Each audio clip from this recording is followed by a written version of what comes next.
Pripomeňme si základné pravidlo dobrého videa a tým je zvuk.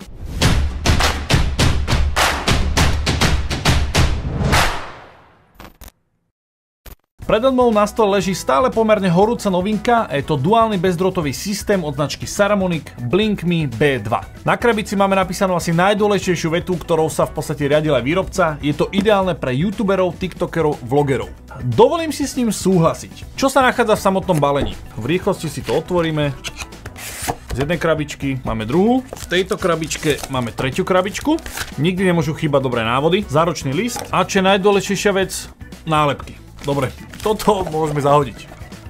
Samotné mikrofóny vám prídu v takomto krásnom case, čo si myslím, že je hneď super vec, pretože máte to ochránené, máte to už v jednej veci, na rozdiel od napríklad konkurencie Rode Wireless Go 2, kde v podstate vám dojdú iba mikrofóniky a vy si musíte poriešiť nejaký externý case, aby ste si ich mohli niekde uložiť, nech to nemáte iba v tom sáčku, ktorý vám príde. Za mňa pekné, hneď keď si case otvoríte, tak vidíte, že máte tu extrémne množstvo príslušenstva. Začneme to vrchnou časťou, to môžem všetko povyberať. Výrobca vám tu hneď dáva ochrannú fóliu na všetky 3 displeje, ktoré vy v tomto systéme máte. Super, že na niečo takéto už myslíme, že tie displeje, ktoré používame, treba nejakým spôsobom aj ochrániť. Palec hore, klasický TRRS-kový jack, ktorý v podstate dáte do kamery a do vašeho príjimaču, USBčko na nabíjanie a máte tu aj dva takéto windshieldy na samotné mikrofóny. Mohli byť síce čierne, ale dobre, odpustíme to. Tu ešte v tejto vrchnej časti máte 4 magnety, ktoré používate, ak by ste ten mikrofón chceli dať, dajme tomu, že pod tričko. Veľmi v jednoduchosti magnet, ktorý je akože dosť pevný. Au. Ďalej to, čo tu máte, opäť magnetický držiak na ten váš vysielač a klasickú klipsňu. Niekto by si to chcel dať, dajme tomu takto za tričko,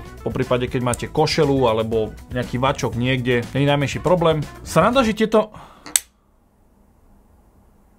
OK. Sledujte, aký ten magnet silný. Kámo, to je extrém.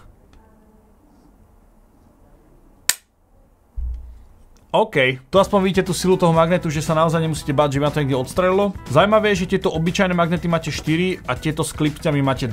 A posledný držiak je na náš príjimač, že máte tu v podstate sánky do blesku, hej, keď to dávate na kameru. Poprípade máte tu aj ďalší závit. Keďže tento systém funguje aj pre telefóny, tak máte tu držiak na telefón. S tým, že v tejto vrchnej časti máte tie sánky, kde si vy môžete v podstate dať tento držiak a tu budete mať ten váš príjimač. A ako sa vraví najlepšie na záver, tu máme náš bezdrôtový systém. Vyzerá to asi nejako takto. Má to veľmi zaujímavý tvar a čo je za mňa super, že keďže je to takto všetko magnetické, tak tento príjimač vám vlastne slúži aj ako nabíjanie. Na tomto samotnom mikrofóne nenájdete nikde žiaden vstup na nejaké nabíjanie, nejaké USB-C alebo niečo. Máte tu v podstate zo spodu 4 piny a opačnú stranu máte na tom príjimači, kde si to magneticky vy pripnete a automaticky sa vám začne dobíjať tento mikrofón. Za mňa toto balenie jednoznačne 10 z 10. Máte tu dostatočne veľa priestoru na všetko príslušenstvo, ktoré potrebujete. Či už si tam viete dať nejaký adaptér, ktorým by ste nabíjali tento bezdrôtový systém. Je to super, toto je pecka, toto berem. Čo sa týka toho samotného príjimaču, tak máte tu vlastne 3 ovládacie gombíky, zapnutie, pridanie hlasitosti alebo ubratie hlasitosti, je to v podstate gain, ktorý si vy nastavujete, avšak cez aplikáciu sú tieto gombíky mapovateľné a v tej aplikácii si viete nastaviť, dajme tomu, že to plusko nebude pridanie gainu, ale dajme tomu, bude to, že zamutovanie, hej, minusko by bol, dajme tomu, že zapnutie recordingu. Všetko si viete cez tú aplikáciu nastaviť. Z opačnej strany máte USB-C, ktorým vlastne nabíjate celý tento trojprvkový systém, čiže aj jeden, aj druhý mikrofón, aj ten príjimač napichnete jedným USB-C-čkom. Nemusíte to opäť ako pri nejakej konkurencii napájať každý tento mikrofón zvlášť. Vynikajúca vec je, že tu máte dva jackové výstupy. Jeden, ktorý ide do kamery a do druhého si viete dať slúchadlá na odposluch. Super funkcia, ktorá tu je, že teraz keďže sa mi nabíjajú tie mikrofóny, ja si jeden vyťahnem a automaticky sa mi zapne aj mikrofón a zapne sa mi aj tento príjimač. Takisto to funguje opačne, ako náhle ja zoberiem tento mikrofón a dám ho naspäť do tohto príjimaču. Mne sa nahrávka uloží a všetko sa mi vypne. Čo sa týka výdrže baterky, na tom príjimači sme na úrovni 24 hodín, ak si správne pamätám, a samotné mikrofóny majú výdrž, myslím, že 8 hodín.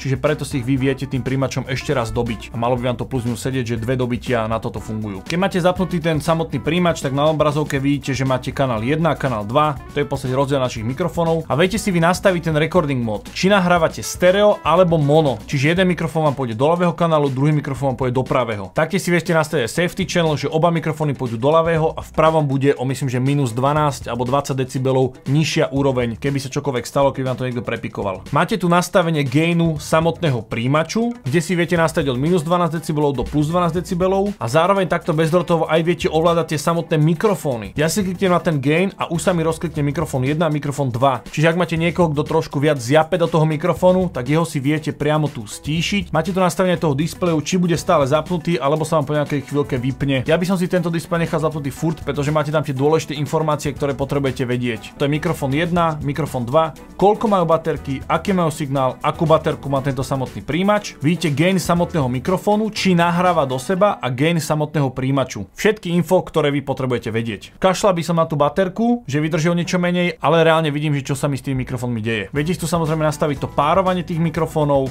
ďalej jas toho samotného displeju, hej, či je vám to málo veľa, viete si to nastaviť podľa seba a potom máte už iba nastavenie jazyku a reset. Ešte je tu super skratka, že vy keď potiahnete z tej ľavej strany zo spodu, tak sa vám otvorí setting automaticky toho prvého mikrofónu a to je či nahráva do seba, či ho chcete zamutovať a koľko ostáva internej pamäte na ten recording. To isté swipnete na pravej strane a už sa vám tu otvorí mikrofón číslo 2. Prejdeme na tie samotné mikrofóny. Máte tu dva gombíky a to je na to zapnutie a potom tu máte žltý gombík, na ktorom je napísané NR. Je to v podstate skratka pre noise reduction, čo je nejaké digitálne potlačenie toho hluku, avšak opäť je nastaviteľné toto tlačidlo. Môžete si tam napríklad prijať zamutovanie alebo zapnutie recordingu. Je to v podstate už na vás. Na tejto vrchnej strane vy máte samotný mikrofón. Nevýhoda, lomeno rozumiem tomu, prečo to tu nie je vstup na nejaký externý klopový mikrofón. Pri tejto verzii mikrofónov výrobca išiel naozaj potom, ako som na začiatku hovoril, youtuberi, instagrameri a tiktokeri. A im veľakrát nevadí, že ten zvuk tam je v podstate vidno. A keďže tu máte ten dotykový displej, na ktorom si vy viete pridať vlastne nejaké logo alebo nejakú grafiku alebo čokoľvek, ten výrobca týmto podľa mňa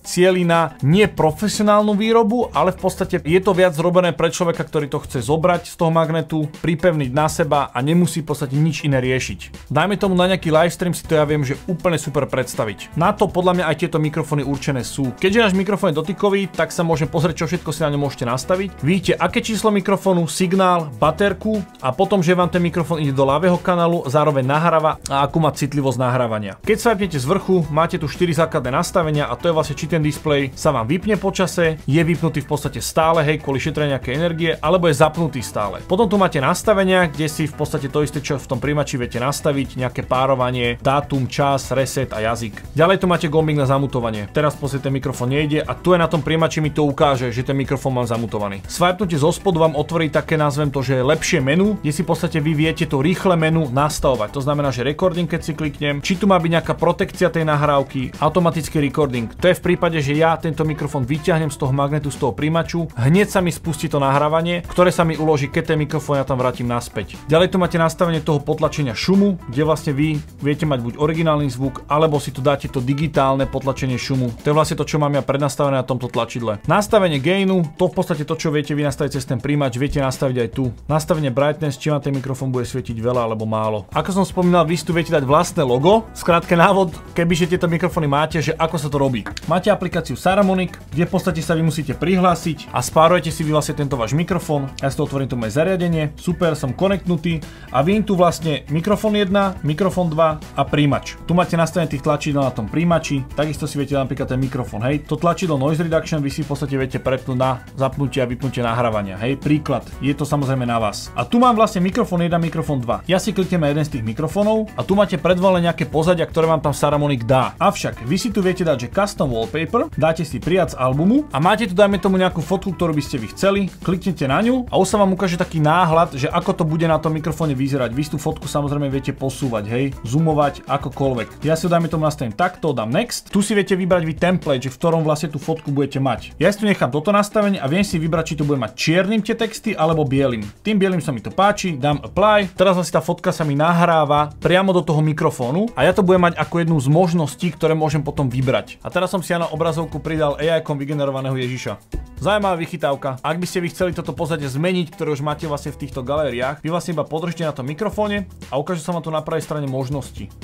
Zmeniť to na jedno logo, tu mám iné pozadie, opäť iné pozadie, viete si v podstate vybrať, ktoré vy chcete. Keďže sú mikrofóny o zvuku, poďme si tieto mikrofóny zapojiť, aby sme počuli, aká kvalita cez ne ide. Aktuálne počujete zvuk, ktorý ide z tohto smerového mikrofónu, ktorý vy síce nevidíte, Rode NTG 4, A teraz keď lusknem, tak teraz by ste mali počuť zvuk, ktorý zachytáva tento Saramonic systém. Ja vám to neviem teraz úplne povedať, že či tento zvuk je dostatočný, nedostatočný. Skúste mi to vy napísať dole do komentáru. Ja si myslím, že tá 24-bitová hĺbka je presne postačujúca pre tých ľudí, pre ktorých to Saramonic vyrába. Kto by ste nevedeli, momentálne sa nachádzame vonku a máme na sebe pripnutý tento Saramonic mikrofón Blink Me B2. A takto cca znie audio. Trošku to jemne fúka, som veľmi zvedavý, čo to urobí, ak dáme windshield na ten vrch.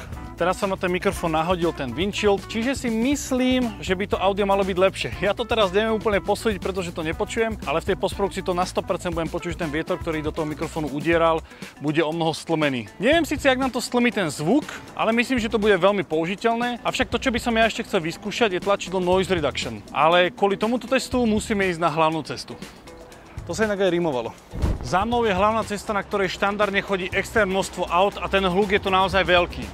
Avšak, ja ak zapnem Noise Reduction, tak teraz by sa mal ten okolitý hluk o mnoho znížiť. Neviem úplne povedať, že nakoľko to bude použiteľné, pretože si myslím, že to bude dosť také digitálne potlačenie tých rôznych ruchov. Avšak možno v nejakej krajnej núdzi, poprípade ak by ste si nemohli v postprodukcii dovoliť nejak tieto šumy odstrániť, tak na nejaký livestream si myslím, že to vie veľakrát niečo zachrániť. Dajte mi do komentáru vedieť, aký bol ten zvuk. Máte tu možnosť nahrávania zvuku 16 bit alebo 24 bit. Ja osobne doporučujem tých 24 bit. Sice vám to zoberie viac pamäte, keď budete nahrávať nejaký backup na ten mikrofón, avšak tá 24-bitová hĺbka je o mnoho lepšia, je tam proste viac dát, ten zvuk znie lepšie. Jedna veľmi dôležitá informácia a to je cena. Pri tomto celom sete sa hýbeme na úrovni 280 €. Je to lacnejšie ako konkurencia, napríklad nejaké Rode Wireless Go 2 alebo DJI mic a výrobca si dovolí to mať preto lacnejšie, pretože tam nemáte ten mikrofónový vstup. Na jednej strane je to minus, že tam nemáte tento mikrofónový vstup, avšak na druhej strane viem, že túto výrobca mierí na úplne inú cieľovku. Ja vám ďakujem veľmi pekne za sledovanie, ďakujem aj Focus Nordicu a Saramonicu, vďaka ktorým som vám toto video mohol vôbec natočiť, že som mal prístup k týmto mikrofónom. No a do komentáru mi určite napíš, čo ťa ďalej zaujíma ohľadom týchto mikrofónov. Či je tam niečo, čo som možno nespomenul a ja som len človek, mohol som niečo zabudnúť alebo mi niečo vypadlo